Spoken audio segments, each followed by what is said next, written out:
like that? Well, we got scheme-wise, we're going to still keep our spread stuff.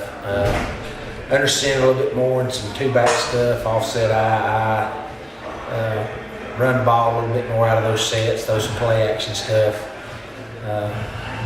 Just gives us a little bit more diversity in what we're doing. Gives us a little bit more, gives us a better look sometimes if we need to pound sometimes or throw it. So you'll see our normal spread stuff we've been running, but too also we'll get out of center and two-back tight end sometimes.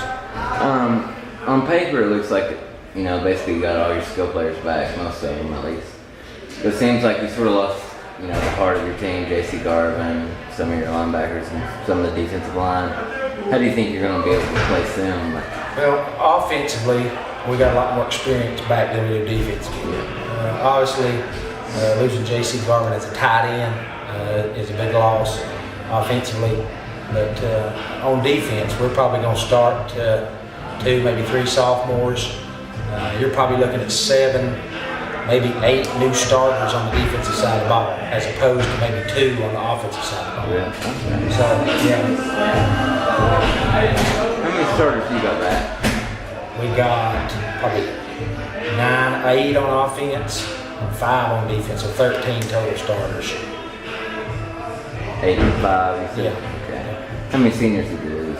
We lost. How many senior starters did we lose? Just all together. Probably 18. 18 total seniors. What sophomore or freshman besides the Crow kid has caught your attention? Evan Hedrick's playing good football offensively.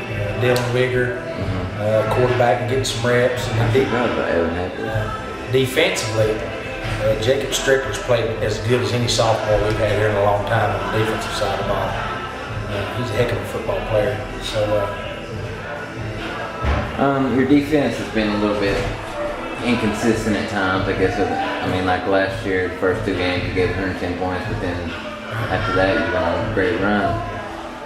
And you're really good at beating the teams you're supposed to do. You're supposed to beat. But is there anything new scheme-wise that you're going to try this year? Well, like I alluded to, we got some younger kids playing. So we've been a big fundamental defensive team for a while. Yeah. And we'll probably see some more blitz and some more movements.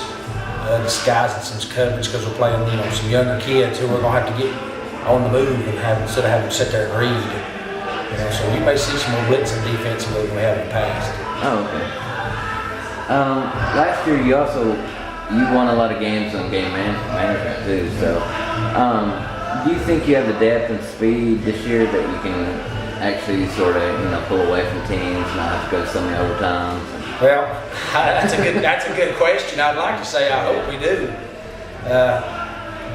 But we look back at 4 football games, 2 losses. We think that we had an opportunity. We should have won those games. 2 of those wins easily could have been losses. Oh yeah. So so it's kind of I'd sit here and say Boone and Inca a play here and there. We would have had an opportunity to win a game. Yeah. Tennessee High and Elizabethton. We don't make a play here and there, we might lose the game. So, it's 33-30 Tennessee High. Yeah, 33-30 Tennessee High. So we hope that we come out on the good side of those 3 or 4 plays a game that's going to make a difference. And it's the same football team, but 2 or 3 plays every game is the difference between winning and losing. This is your 3rd year coaching. How do you think it's come along? You've been 6-4 both years regular season, but you went further actually last year. Yeah. And you may have had, some would say, the better team your first year. Right. Well, they asked me that one time, and this, I don't think this is an excuse because I wouldn't make it, but our schedule has been difficult the last 2 years. I mean, this year it's front end loaded.